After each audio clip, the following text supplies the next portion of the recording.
¿Cómo están? Bienvenidos. ¿Cómo les va? Si escucharon los gritos de arenga aquí de nuestro coordinador, esto sí que es la dictadura de la alegría. Vamos arriba, rápido y todo nos va a salir bien. Estamos felices y así vamos tomando impulso y vamos logrando aire. Mientras hablo, él se va así como para un costadito a ver si todavía...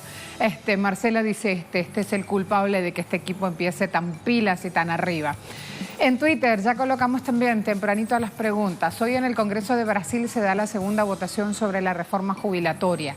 Nos preguntamos si escucharán a los trabajadores que piden no avalar a Bolsonaro.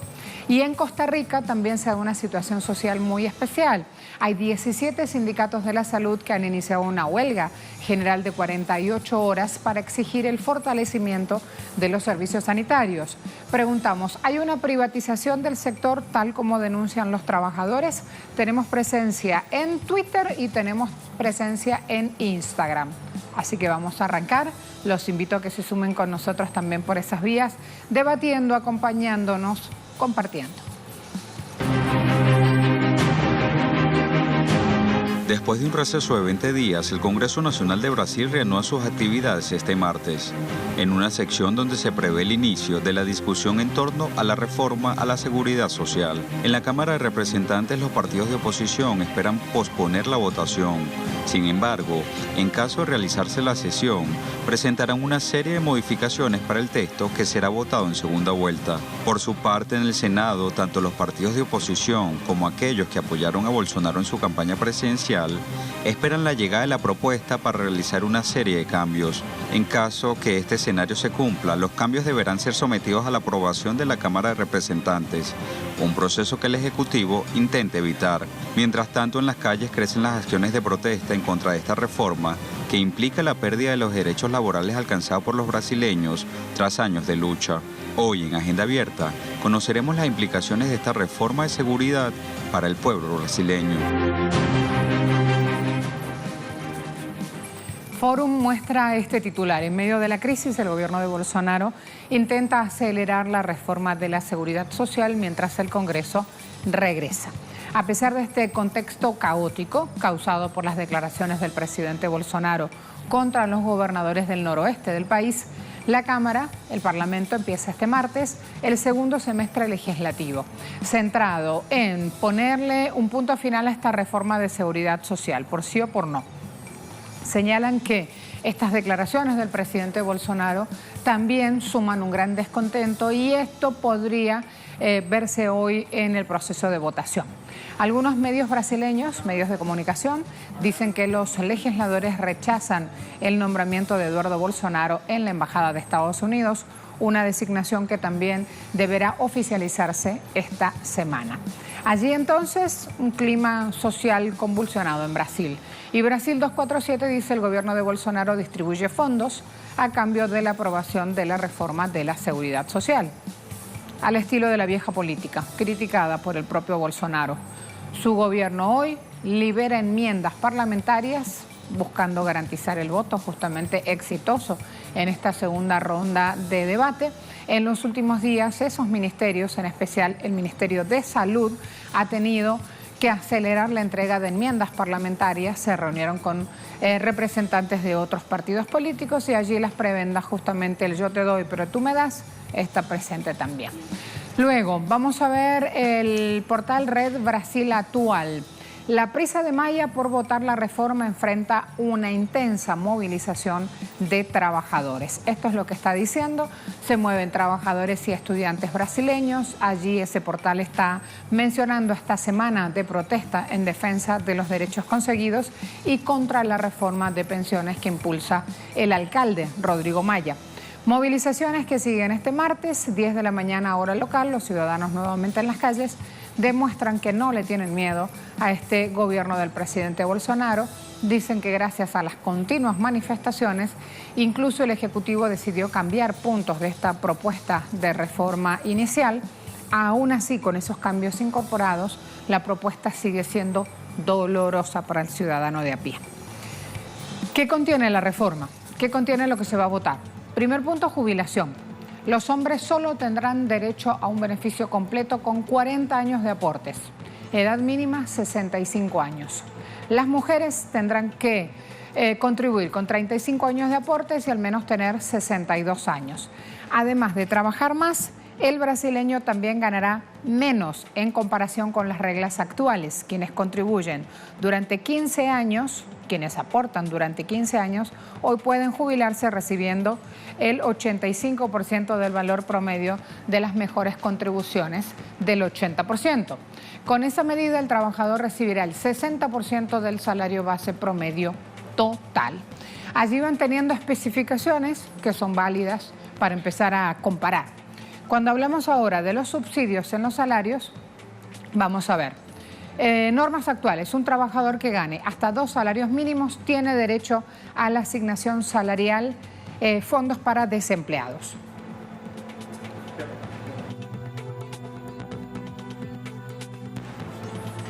¿De qué se trata ese texto? Restringe el beneficio solo a aquellos que reciben 1,37 salario mínimo. Hablamos de poco más de $345. Viudos o huérfanos, la pensión que apoya a los dependientes del trabajador fallecido hoy corresponde al 100% del valor que este jubilado recibió, que el asegurado recibió o tendría derecho a recibir. Con la reforma, la pensión por fallecimiento se pagará por un monto del 50% del salario y 10% por cada dependiente. Es decir, una viuda solo va a recibir una pensión del 100% si tiene 4 hijos menores de 21 años. Cuando alcanzan la llamada mayoría absoluta, la viuda recibirá 60.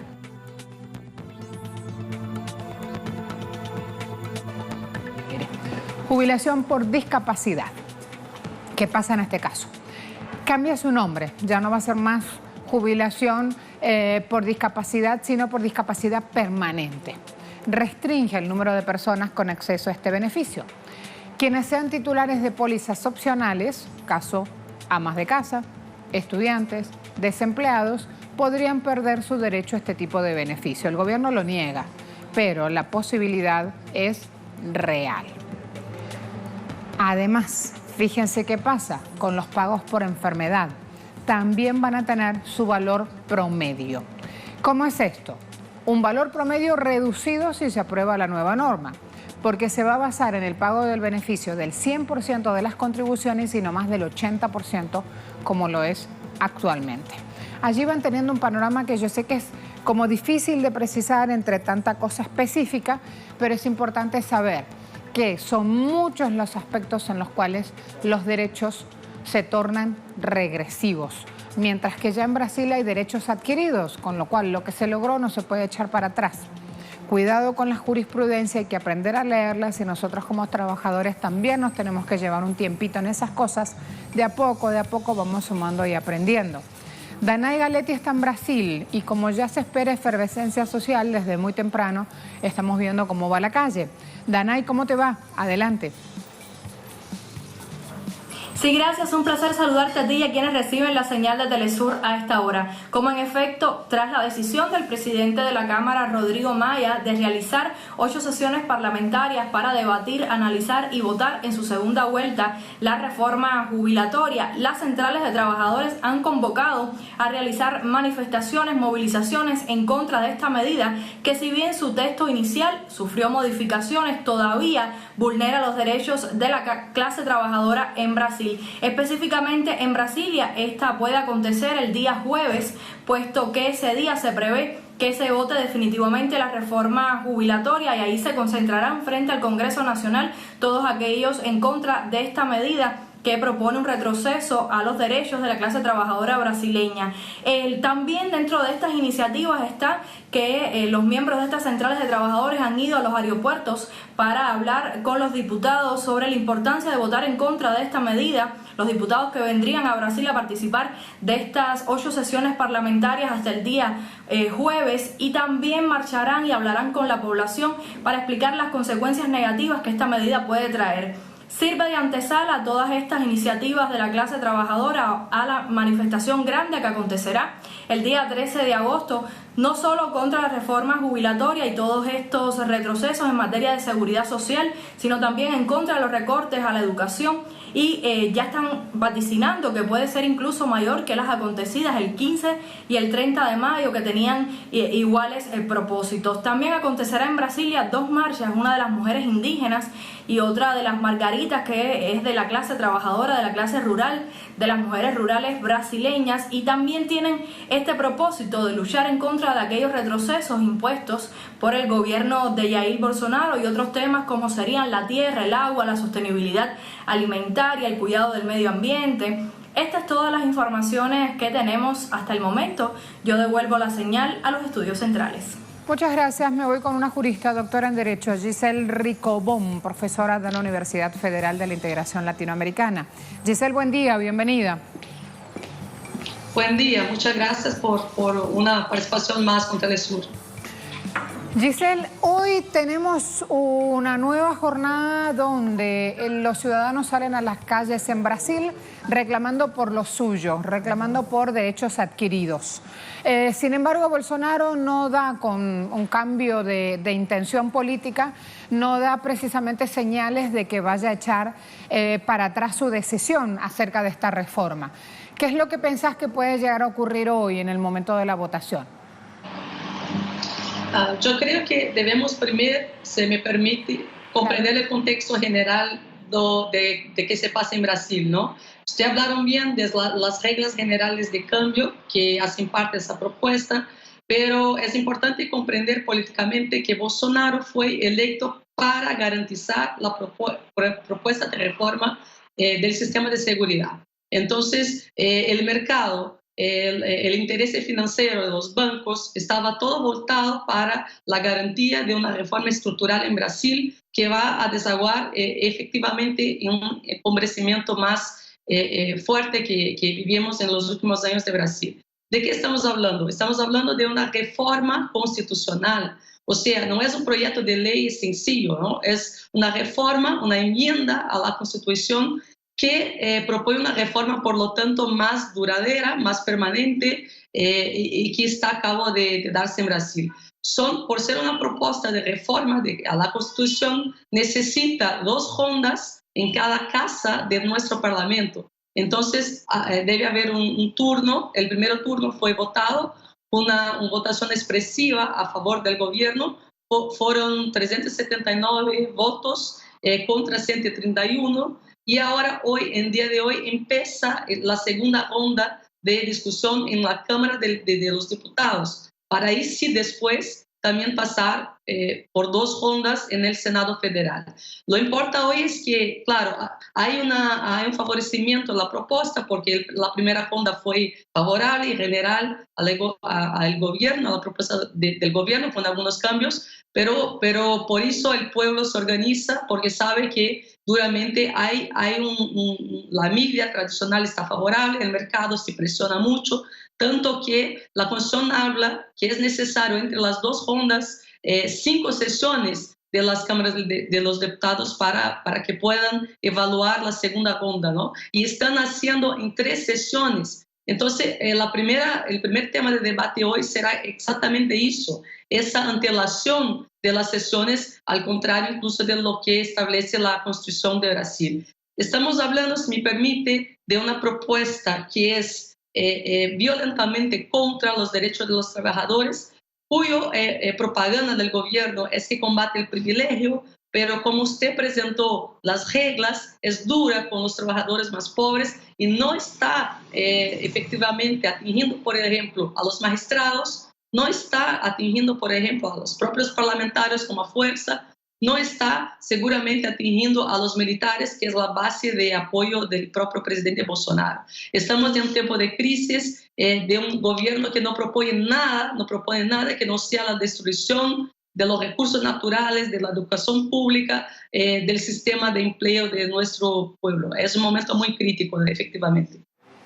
Estamos hablando de una ofensiva del capital contra el trabajo, así como lo plantea, doctora. Totalmente, porque mira, claro, estamos con desempleo alarmante.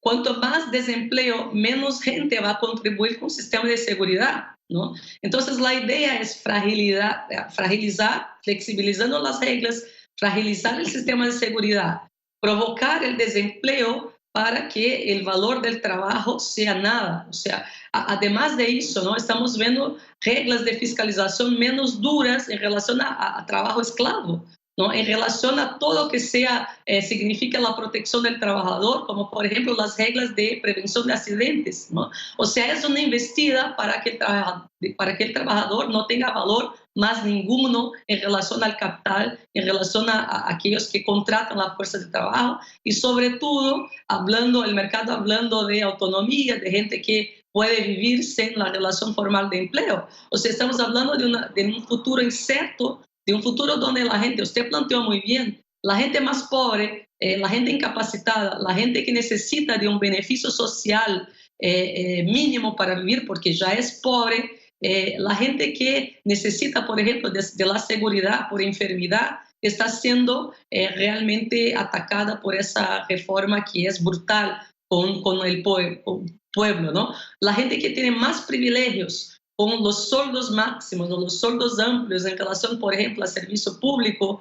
Hay también, claro, una propuesta de los servicios públicos federal, pero que no contempla la gente que más gana en Brasil. No contempla, como hablé, los magistrados, por ejemplo, ¿no? Que tienen los sueldos más altos del funcionalismo público. Pero para los docentes es fatal, ¿no? Pero para los docentes incluso, hay estudios que los más perjudicados serán las mujeres de esa propuesta. Al final, los cálculos siempre están enseñando que los más perjudicados serán la población más pobre y las mujeres que ya son las más vulnerables en todo el sistema de trabajo en Brasil.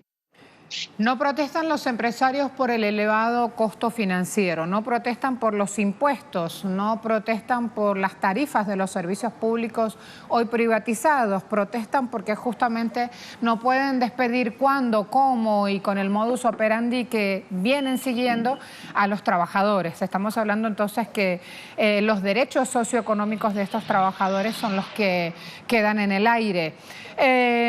¿Cómo cambiar esta premisa para lograr justamente que la flexibilización que piden los empresarios no vaya a parar al ya destruido de por sí poder adquisitivo del trabajador? ¿Cómo se logra esto teniendo en cuenta que otros países con iguales lógicas económicas están pendientes de lo que pasa en Brasil para ejecutarlo en sus propios pueblos? Chile habla de una jornada de 40 horas, perdón que le interrumpa. Argentina está pendiente de lo que pasa allí, porque de lo contrario dice no tengo costos para competir en Mercosur. Y así cada uno va afinando su mirada una vez que se sentó con un programa neoliberal como emblema económico, ¿no? Exactamente, o sea, la investida del capital no es solo en Brasil, ¿no? O sea, es en toda la región, incluso en Europa, o sea, hay muchos sitios que ya están viviendo esas reformas estructurales.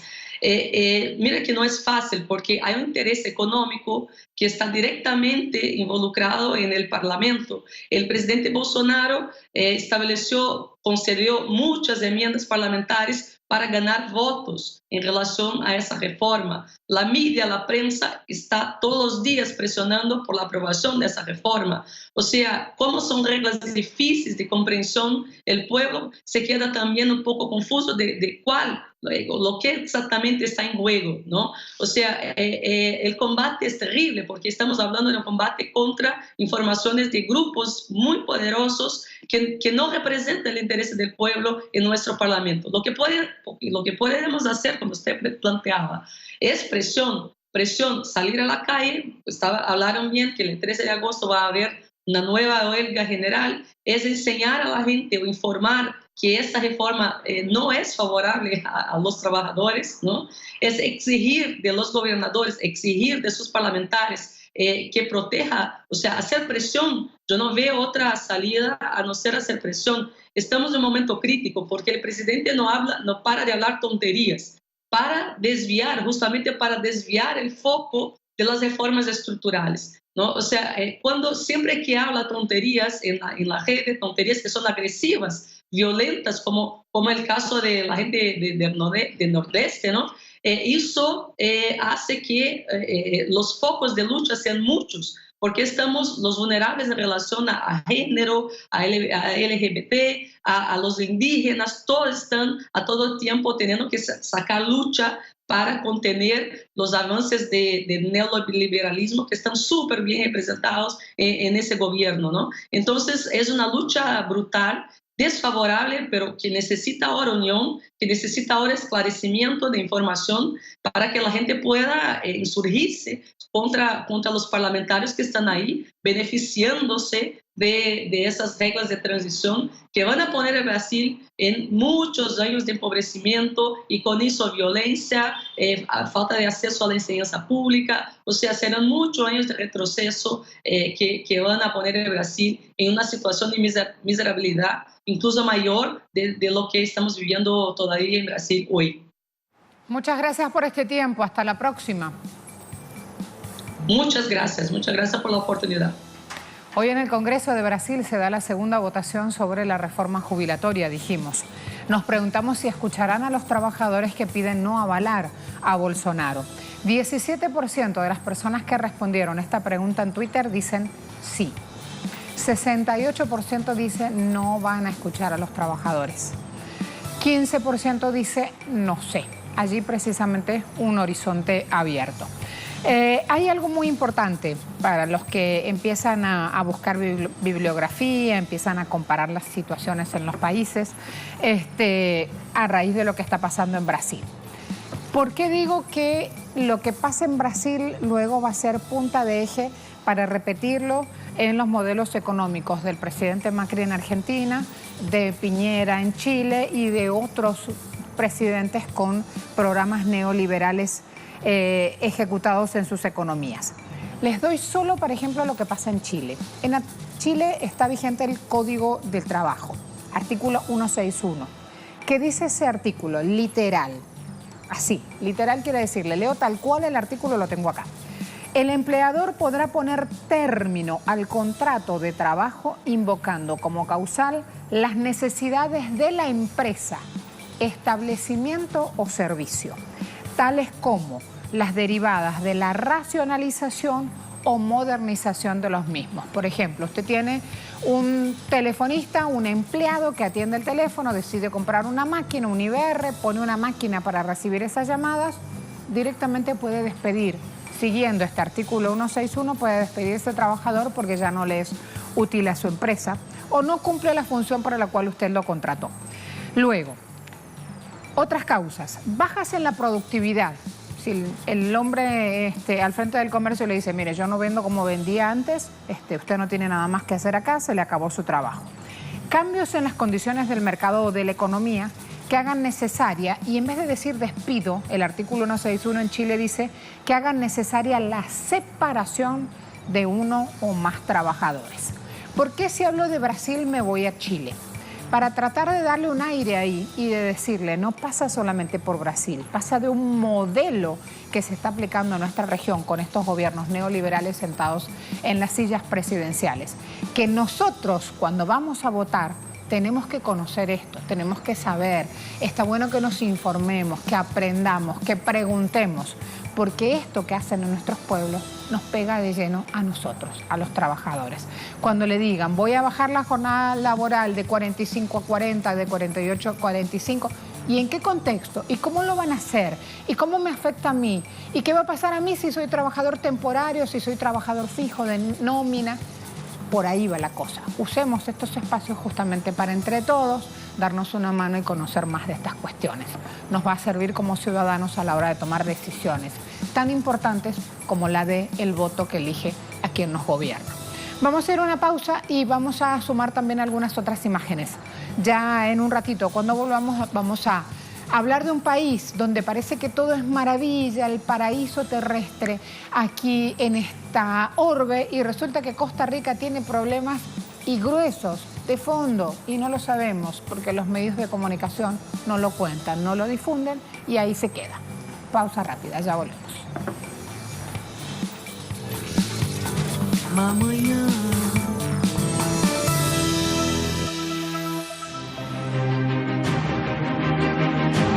Este martes los trabajadores del sector salud continúan una huelga nacional en contra del gobierno de Carlos Alvarado Quesada, los partidos políticos y diputados quienes vienen impulsando una agenda empresarial que según los trabajadores tiene por objeto la privatización de sus derechos constitucionales.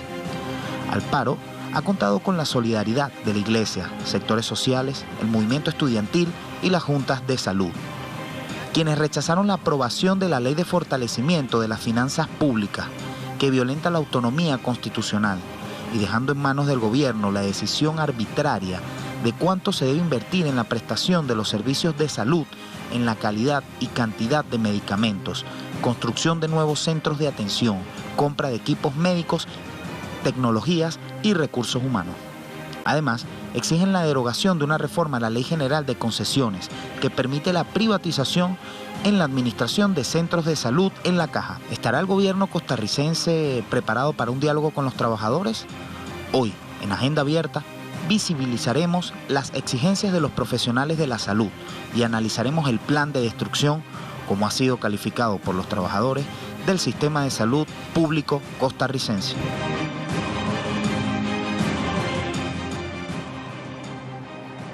Me encanta la voz de Enrique. Enrique Tineo, allí nuestro redactor, sumando su locución también para ese material de introducción acerca de los hechos en Costa Rica. Vamos a ver qué exigen los trabajadores del sector de la salud. Exigen participación, justamente, que les abran la cancha para también ellos tener voz y voto en esta definición del presupuesto en el sector salud. Además, fíjense lo que hablan acá. Privatización de la administración de centros de salud en la Caja. Es uno de los puntos que está allí en debate. El pago de las deudas con los trabajadores. El mejoramiento de infraestructuras hospitalarias, un punto fundamental. Aumentos en los sueldos y en los pagos quincenales. ¿Qué pasa en Costa Rica? Es un país que siempre mantiene un índice que podemos considerar estable de crecimiento, pero que finalmente cuando vamos a ver cómo se destinan los recursos que le ingresan al Estado en sus arcas fiscales, cómo se distribuyen en recursos de salud, de educación, en inversión social, allí es donde está la falla y allí es donde aparecen las exigencias históricas de los trabajadores. Fíjense que cuando hablan de que requieren participación de los trabajadores, nunca se han sentado a la mesa justamente a preparar esos números junto a los empleadores, llámese Estado o llámese privados. Y fíjese también aquí que hay otro tema que es fundamental de conocer y es que existen deudas de esos empleadores con los trabajadores. Han estado sentados gobierno y sindicatos en una mesa de negociación, pero no han llegado a ningún puerto.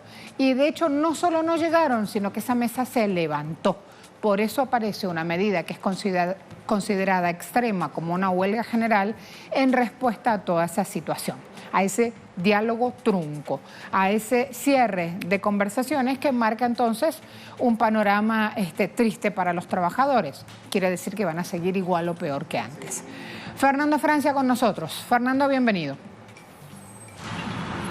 Gracias, un gusto saludarte. En pocas horas, en pocos minutos, inicia una segunda jornada en esta semana de protestas del sector salud, especialmente los sindicatos de la Caja Costarricense del Seguro Social. Ayer, según estos sindicatos, cumplieron con acatamiento de cerca entre el 85 y el 90% de su personal, del funcionariado público, de los hospitales, de todo el país y de las oficinas centrales. Sin embargo, desde el gobierno se dijo que el acatamiento no había sido tan importante y bueno, se continúa esta pugna entre ambas partes. Lo que dicen los sindicatos es que hay algunos acuerdos en relación a salarios que no se están cumpliendo y además que hay una cláusula en la reforma fiscal aprobada el año pasado. Hay una cláusula que no le permite a la Caja Costarricense del Seguro Social, a la institucionalidad, hacer algunas inversiones o gastos relacionadas con su quehacer y por lo tanto se debilita a esta importante institución pública costarricense.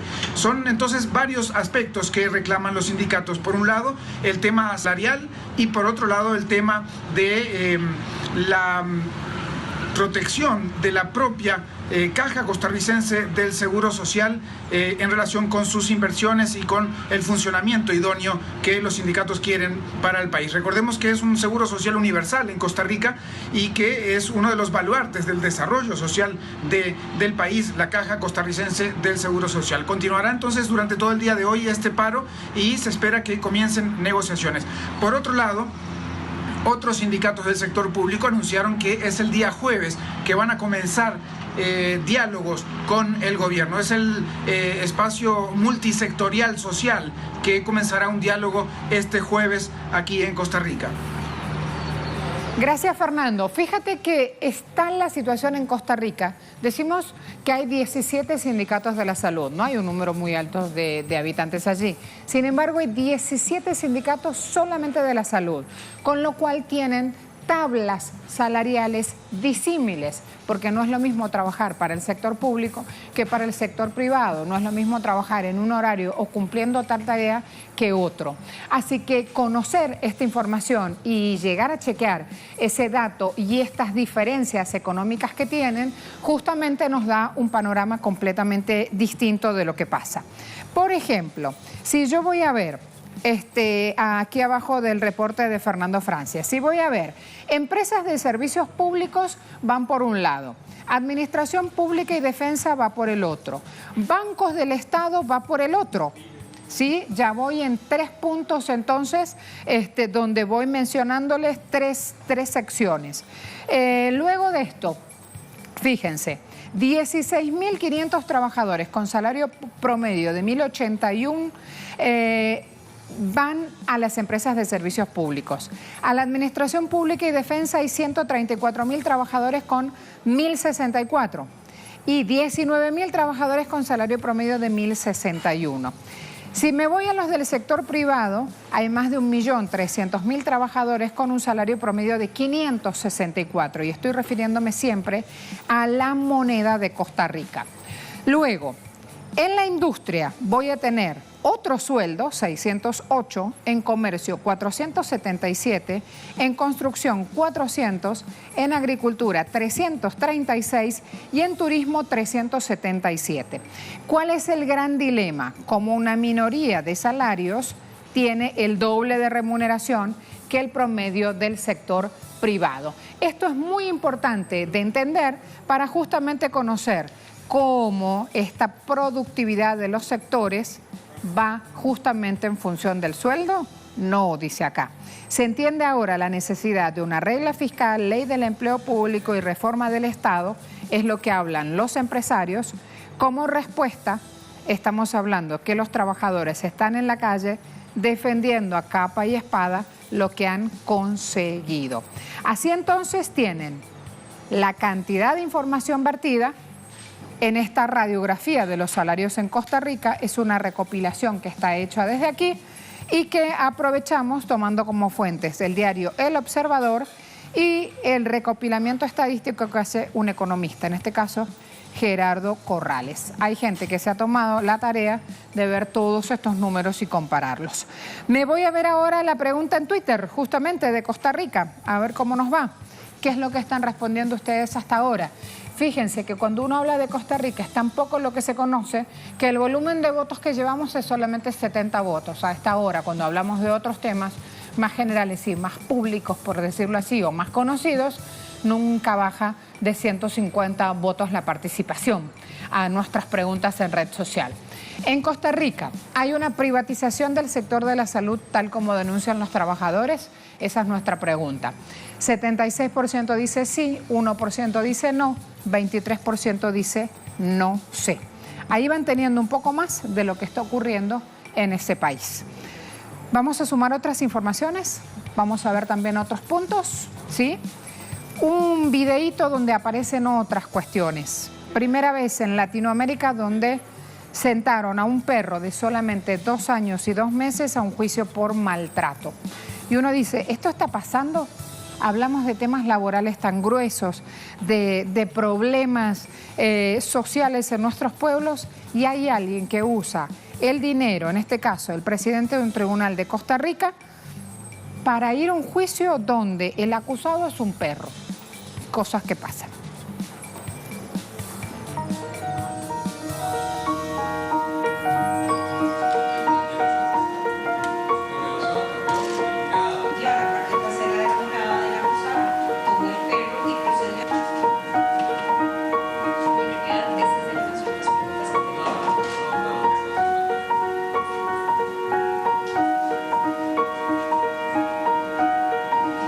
condición bastante delicada, ¿verdad? Un estado de desnutrición importante, con bastantes ectoparásitos, garrapatas, pulgas, probablemente parásitos internos. Y bueno, tenía una lesión en su cuello de un tamaño bastante importante.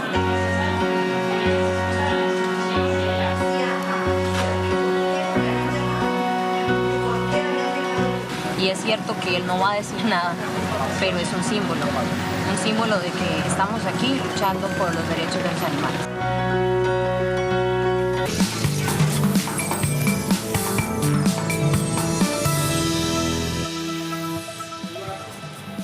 Estamos monitoreando desde aquí las declaraciones que en la conferencia matutina, como es tradicional, está dando el presidente mexicano Andrés Manuel López Obrador. Si está refiriéndose a los hechos, a esta decisión que ha tomado el gobierno de colocar una denuncia por terrorismo contra sus connacionales, hechos de terrorismo provocados en Estados Unidos, quiero estar atentos. A ver el cartel, estamos entonces monitoreando. Donde se refiera a este punto específico del presidente López Obrador, le llevamos el pronunciamiento, lo que está diciendo. Ahora en Ciudad de México me espera Eduardo Martínez. Bienvenido, Eduardo. Vamos a contar un poco más acerca de esta situación. ¿Qué tal? Muy buen día, qué gusto saludarte, qué gusto saludar al auditorio de Agenda Abierta. Pues sí, el presidente de México, Andrés Manuel López Obrador, el día de ayer fue muy enfático en señalar que es momento de que se haga reflexión y análisis alrededor de lo que está ocurriendo con la venta indiscriminada de armas del otro lado de la frontera en Estados Unidos. Al mismo tiempo, reiteró que ya se está trabajando desde la Secretaría de Relaciones Exteriores y la Fiscalía General de la República para interponer una denuncia por terrorismo en contra de mexicanos. No podemos dejar de lado que precisamente fueron 8 las personas de origen mexicano que murieron durante este atentado perpetrado en El Paso, Texas, en un supermercado, y que dejó más de una veintena de muertos, entre ellos, por supuesto, estos ciudadanos de origen mexicano. El día de ayer, el canciller Marcelo Ebrard se trasladó precisamente a El Paso, Texas, donde estuvo con los familiares de las víctimas y además también visitó a quienes todavía se encuentran heridos en los hospitales que están en Texas. Cabe decir que el tema de la vida que hay entre la ciudad fronteriza de Ciudad Juárez en México y El Paso, Texas, es bastante conjunta. Mucha gente que vive en Ciudad Juárez va a trabajar y también a estudiar y a realizar compras al otro lado de la frontera en El Paso, Texas, y es por eso que hay un número importante de mexicanos en esa parte del territorio estadounidense. Cabe decir que además el día de hoy también el canciller Marcelo Ebrard se estará reuniendo con el titular de la Fiscalía General de la República para precisamente ya dar forma a la denuncia que se estará interponiendo por este tema de terrorismo en contra de mexicanos, y es la primera vez que en este país se registra una carpeta de investigación y una denuncia de este tipo. Muchas gracias. Seguimos allí monitoreando los distintos temas. Da anuncios hasta ahora deportivos, 20,000 pesos al mes a todos aquellos deportistas que están en los Panamericanos, deportistas mexicanos que están compitiendo en los Panamericanos. Hay una serie de anuncios allí y me gusta. Hay una frase aquí que termina de resaltar, que la edad es un estado de ánimo. Así que mucho cuidado con lo que me dicen, entre tantas cosas que van pasando. Palabras del presidente López Obrador. Me voy a cambiar de tema. Vámonos con Paola Dragnik, que está también reportándonos otra situación. Hay movimientos sociales y sectores sociales que convocaron para el 5 de septiembre una protesta a nivel nacional contra las privatizaciones que imponen en Chile a distintos sectores. Así que Paola nos va ampliando. Cuando estés lista, compañera, vamos.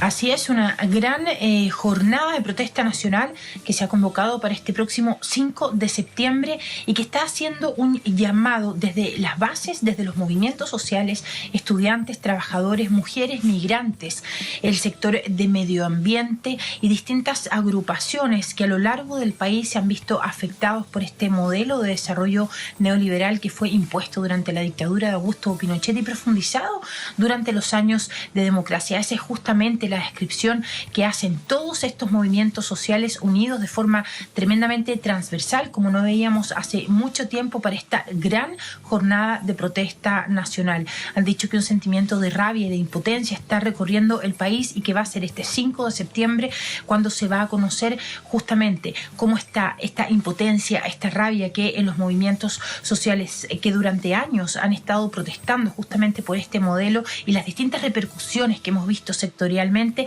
se unen entonces para que a principios de septiembre, el mes de la patria, como se le conoce acá en Chile, se materialice en las calles en esta jornada de protesta. Hemos conocido en las últimas semanas las cifras de desempleo que ya superan los 7 puntos. El mismo gobierno ha dicho que parte de este desempleo que va en aumento en Chile tendría que ver con la llegada de extranjeros hasta Chile, una excusa que de forma inmediata fue rechazada de forma transversal justamente por estos movimientos que están convocando a la jornada de protesta el 5 de septiembre y han dicho que es justamente este modelo extractivista que ha llevado a Chile a tener grandes cifras macroeconómicas, pero que lo cierto en la población, en la sociedad en general, no ha tenido ningún tipo de traducción en beneficios sociales. Así es que este próximo 5 de septiembre vamos a estar en la calle acompañando a los movimientos sociales chilenos que de forma transversal están haciendo este llamado a la gran jornada de protesta nacional. Gracias, Paola. Momento de hacer una pausa. Ya volvemos con otras informaciones. También en redes sociales la cosa está activa.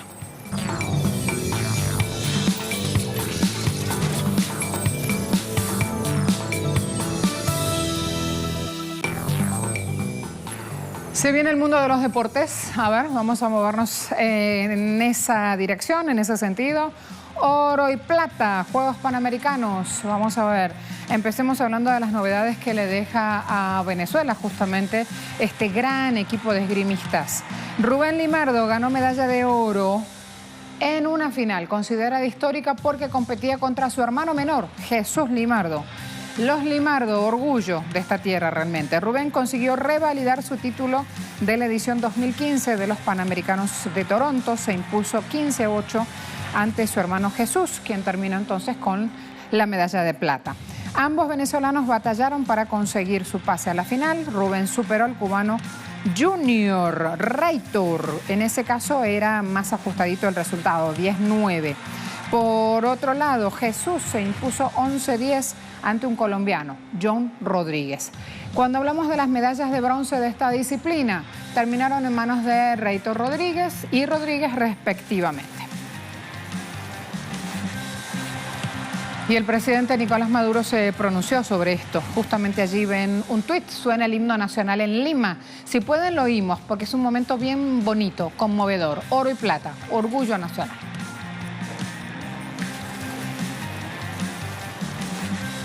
Era justamente cuando sonaba el himno nacional en la capital peruana y allí las imágenes que sube en red social el presidente de la nación. Si quieren, buscan el tuit y tienen ese momento.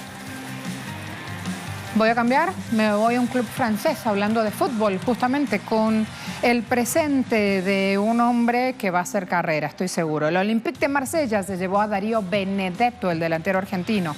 4 temporadas es lo que firmó.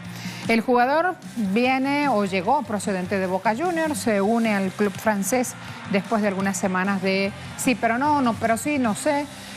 Finalmente se sella este pase al fútbol europeo en el mercado de fichajes. Benedetto debutó en el 2007 con el Arsenal de Sarandí, allí jugó hasta el 2013, después estuvo en el club Tijuana y se pasó a la América, hablamos del fútbol mexicano, dejó buenos registros, pero fue en Boca Juniors donde estalló en potencia, en fuerza, también en reconocimiento mediático en el 2016 y ahora le llegó al turno al Olympique con el fútbol europeo también en su carrera profesional. Un hombre muy conocido por un meme muy gracioso, para mi gusto, con un juego bastante particular, por decirlo así. Me voy a Independiente, buscando ganar en casa. Va Independiente por la Sudamericana. Ajá. Va a jugar ante el Independiente del Valle de Ecuador. Los Diablos Rojos tienen buenas incorporaciones, saltan al campo del Estadio Libertadores de América, duelo de ida.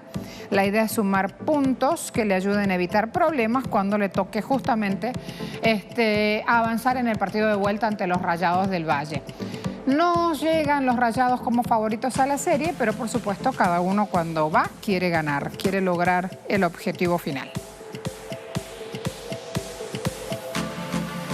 Volví a los Panamericanos, me fui y volví. Panamericanos con el equipo femenino, gimnasia grupal en Brasil. Nos gusta mucho esta disciplina de gimnasia artística, en este caso es masas de gimnasia artística, medalla de oro para Débora Medrado, Camila Rossi, Beatriz da Silva, Nicole Pircho y Victoria Guerra. Una fabulosa presentación, 24.250 puntos acumularon. Dejaron en el segundo puesto a las mexicanas con 23.050. Y las cubanas reunieron 22.200 puntos. El elenco venezolano se quedó fuera de la pelea por las medallas. Quedó cuarta con 19.300 puntos esta representación. Lindísimos momentos se vivieron aquí. Medalla, aplauso y beso también para esta agenda abierta que llega a su final. Gracias a todos.